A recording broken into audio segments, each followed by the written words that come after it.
Before we begin today's episode, a quick note for our listeners.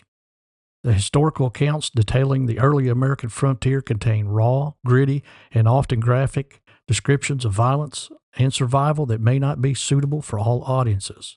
Listener discretion is advised. Picture this. You're standing in the middle of the Montana wilderness. The year is 1808. It's late autumn, and the air carries a sharp, biting chill that tells you that winter is only days away. You have no clothes, not a stitch of fabric. You have no shoes, no weapons, no knife, no flint, no blanket. Your feet are already bleeding, shredded by the razor-sharp needles of the prickly pear cactus carpeting the ground. Behind you, less than a mile away, are several dozen elite Blackfoot warriors. They are armed, they are fast, and they are hunting you for sport. In front of a 6-mile stretch of open, scorching plain leading toward the river, and beyond that river, 150 miles of untamed, brutal wilderness between you and the nearest slice of civilization. Most people in this situation will look at the sky, take a deep breath, and just wait for the end. They would fold. But the man standing on the plain didn't fold. His name was John Colter, and he was about to start running. Welcome to Uncommon History, the podcast that uncovers the overlooked, untold, and often surprising stories that shaped our world. Each episode, we dig beneath the surface of familiar events to reveal the strange, the inspiring, and the forgotten threads of history. Welcome to Uncommon History. I'm Brian, and I'm incredibly glad you're here with us today for this very special episode. Today we're digging into the actual diaries, letters, first-hand accounts of the men and women who stood on the bleeding edge of the American frontier. And for our very first mini-series, we're diving deep into a theme we call Unsung Heroes of the Wilderness. We're looking at the people who survived the impossible, who moved like ghosts through the woods, and whose sheer willpower shaped the landscape of a nation. Today we start with John Colter. Now, if you've never heard his name, it's probably a footnote in a lesson about the Lewis and Clark expedition. And yes, Colter was there. He was one of their best hunters. But Colter's true story didn't end when Lewis and Clark went home to get their medals. His real story started when he decided to turn right back around and face the wild alone. Let's step back into the year 1808, onto the blood-soaked soil of the Missouri River headwaters. To understand why John Colter was standing naked in a cactus patch, running for his life, we have to understand the kind of man he was. In 1803, Colter was recruited by Meriwether Lewis. He was an outdoorsman from Virginia, built lean and tough, a man who could shoot the eye of a squirrel at 50 yards and read a broken twig of a forest like a morning newspaper. For 3 long years, he helped guide the Corps of Discovery all the way to the Pacific Ocean and back. But in 1806, the expedition was heading back down the Missouri River, literally within striking distance of St. Louis, where clean beds, warm meals, and fame were waiting for them. Colter did something that most modern people find completely insane. He looked at civilization ahead of him, shook his head, and he asked for his discharge. 2 fur trappers heading up the river had crossed paths with the expedition. They needed a guide who knew the mountains. Colter looked at the endless plains, felt the pull of the high Rockies, and decided that he wasn't done with the wild. Lewis and Clark gave him their blessing, handed him his pay, and Colter turned his back on the modern world. By 1808, Colter was working for a man named Manuel Lisa, a legendary fur trader who founded the Missouri Fur Company. Lisa wanted to tap into the incredibly rich beaver country around 3 forks of the Missouri River, modern-day Montana. Now you have to understand, in 1808, beaver was black gold. A single pelt could fetch a fortune back east because every wealthy man in New York, London, and Paris wanted a beaver skin top hat. But getting those pelts meant stepping directly into the territory of the Blackfoot Confederacy. And the Blackfoot, they didn't want any Americans there. They had already had a deadly run-in with Meriwether Lewis a couple of years prior. and they viewed white trappers not just as trespassers, but as direct economic threats who were arming their rivals, the Crow Nation. To trap in the Three Forks was to play Russian roulette with a fully loaded cylinder. Colter knew the risk, but he went anyway, partnering up with another rugged veteran from the Lewis Clark days, a man named John Potts. In the fall of 1808, Colter and Potts were navigating a narrow, winding creek in a dugout canoe, pulling up their beaver traps early in the morning. The sun wasn't even fully over the horizon yet. The morning mist was thick, clinging to the water, muffling the sounds of the wilderness. Suddenly, the ground began to vibrate. A dull, thundering roar echoed through the canyon walls. Potts, sitting in the front of the canoe, froze. He looked at Colter and whispered, "Indians. Hundreds of them. We need to retreat." But Colter shook his head. He knew the geography. They were in a trap. The creek walls were steep. The sound was coming from both sides. Colter calmly said, "It's too late to run. If we try to paddle away, they'll pick us off from the banks. Our only chance is to face them." Seconds later, the mist parted. Standing on the banks of the creek were several hundred Blackfoot warriors. They were armed with bows, shields, and British-traded muskets. A commanding voice echoed from the bank, ordering the two trappers to come ashore. Colter stepped out of the canoe first. As he reached the bank, a warrior stepped forward and grabbed Colter's rifle right out of his hands and stripped him of his gear. Behind him, Potts was still in the canoe, and Potts was panicking. Instead of stepping out calmly, Potts shoved the canoe off the bank, trying to push it back into the current. A warrior on the bank drew his bow. A sharp twang echoed through the canyon, and an arrow pierced Potts right through the hip. He dropped into the bottom of the boat, groaning in agony. Colter, standing on the shore, surrounded by weapons, yelled out to his partner, "Potts, don't do it. Come ashore. They might spare us if you give up." But Potts was a broken man in that moment. The pain, the terror, the sudden realization of his fate, it snapped something in him. He cried out, "No, I'd rather die right here." Potts raised his rifle from the bottom of the canoe, leveled the barrel at the bank, and pulled the trigger. The heavy lead ball tore through the chest of a young Blackfoot warrior, dropping him dead into the dirt. For a fraction of a second, there was absolute horrifying silence, and then the wilderness exploded. If you ever want to know what instant retribution looks like, it happened in that canoe. Before Potts could even think about reloading, at least 50 arrows and musket balls tore into Potts's boat. Potts was hit so many times he was dead before his body collapsed back into the wooden frame. The warriors dragged the canoe ashore. Right in front of John Colter's eyes, they took hunting knives and literally hacked Potts's body to pieces. This was psychological warfare at its most brutal. They wanted Colter to see what his future looked like. Colter stood there completely still, his face covered in his partner's blood. He didn't scream, he didn't beg, he just watched, his mind working at lightning speed, calculating every variable. The elders of the tribe gathered in a circle, fiercely debating what to do with the surviving white man. Some wanted to tie him to a tree and use him for target practice.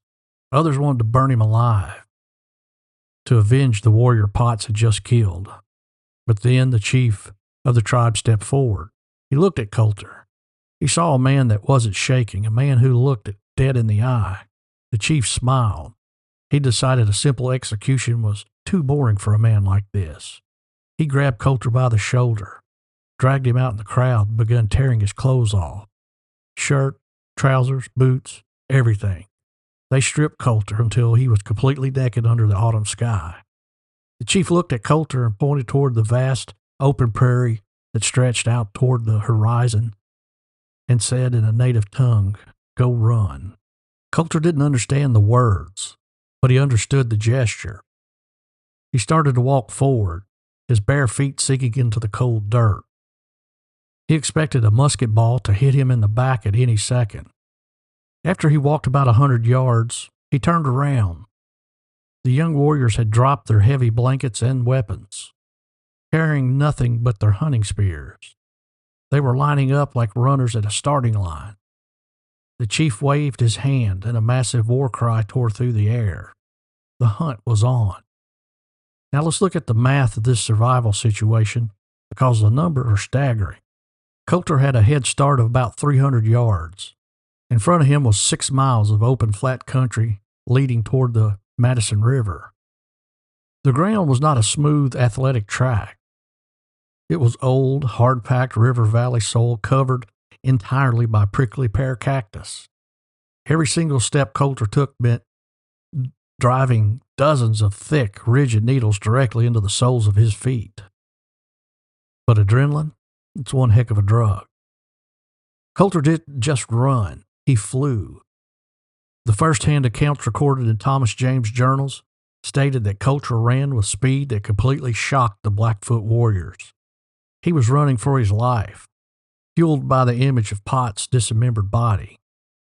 By the time he reached the halfway point, 3 miles into the 6-mile sprint, his feet were completely shredded, a bloody mess of torn flesh of cactus needles. His lungs felt like they were filled with liquid fire. The dry prairie air was tearing at his throat, and blood began to gush from his nose, pouring down to his chest. But he didn't slow down. He couldn't. He risked a glance over his shoulder. The large pack of hunters had stringed out over 3 miles. Most of them had fallen far behind, unable to match his desperate pace, except for one. A single, elite young warrior was gaining on him. He was incredibly fast, holding a long, heavy spear, and he was close enough that Colter could hear the rhythmic thud of his moccasins against the dirt. He was less than 100 yards away, and that distance was shrinking fast. Colter knew he couldn't outrun this man all the way to the river. His body was failing. His heart was hammering against his ribs so hard he thought it would burst. He had one card left to play, pure psychological shock. When the warrior was only 20 yards behind him, his spear raised to drive through Colter's shoulder blades, Colter stopped dead at his tracks. He whirled around, threw his arms wide open into the air, and let out a primal blood-curdling scream, his chest completely covered in his own nasal blood. It was a vision of absolute madness. The young warrior, running at full speed, was so utterly stunned by this bloody, naked white man suddenly turning to attack that he lost his footing. He tripped, stumbling forward into the dirt. As he fell, his heavy spear drove into the ground and snapped in half. Colter didn't hesitate. He didn't wait for the warrior to get up. He lunged forward, grabbed the pointed, broken in half spear still stuck in the dirt, and with every ounce of strength he had left, he pinned the warrior to the earth. He didn't look back. He turned around and started running again, leaving the lone pursuer dead in the dirt as the rest of the pack screamed in rage from a mile behind. Colter reached the banks of the Madison River just ahead of the rest of the pack. He plunged into the freezing water.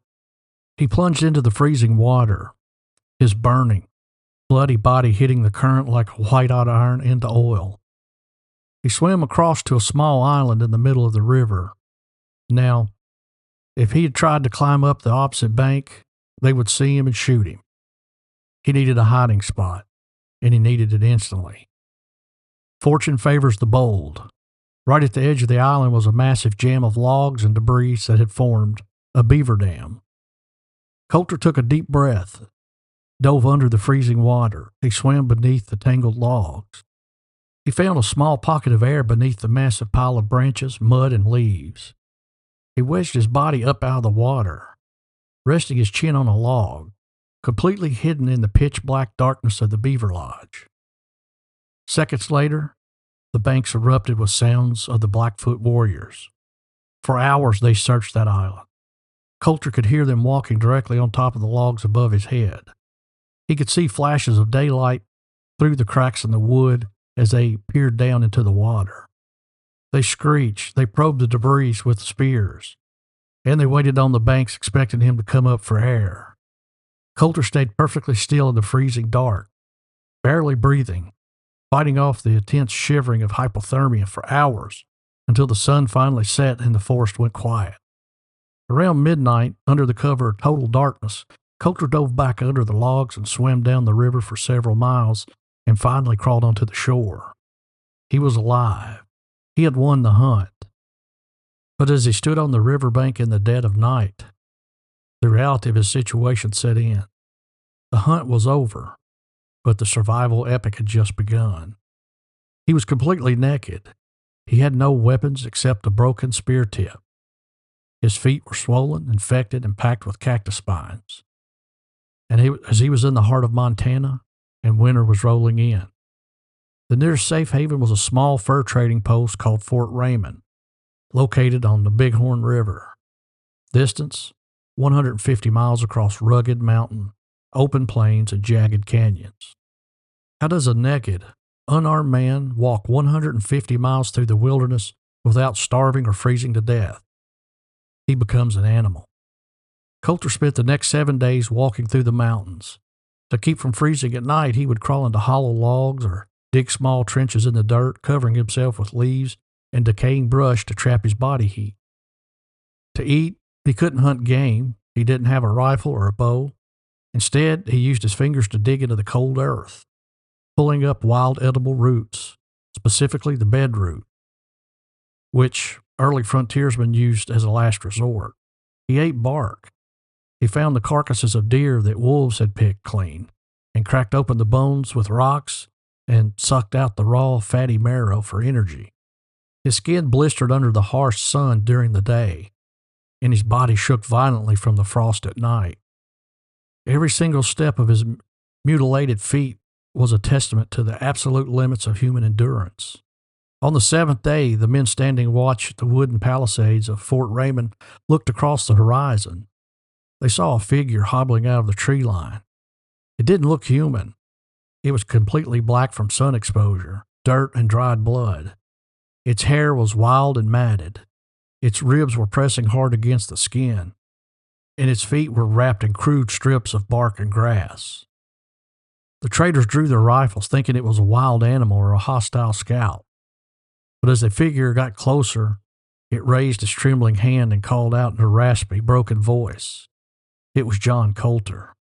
The men rushed out of the fort, pulled him inside, and spent days carefully pulling hundreds of cactus needles out of his feet with bullet molds and tweezers. They fed him broth, wrapped him in blankets, and listened to absolute stunned silence as he told them the story of the run. He had done the impossible. He had looked death in the face, stripped bare, and outran it. You know, when you look back at stories like John Colter's, it's easy to view them as mythology. It sounds like a tall tale invented by campfire light to scare greenhorns. But this story's documented. It was recorded by the people who saw him crawl into that fort, and Colter himself told the story to researchers and politicians later in his life.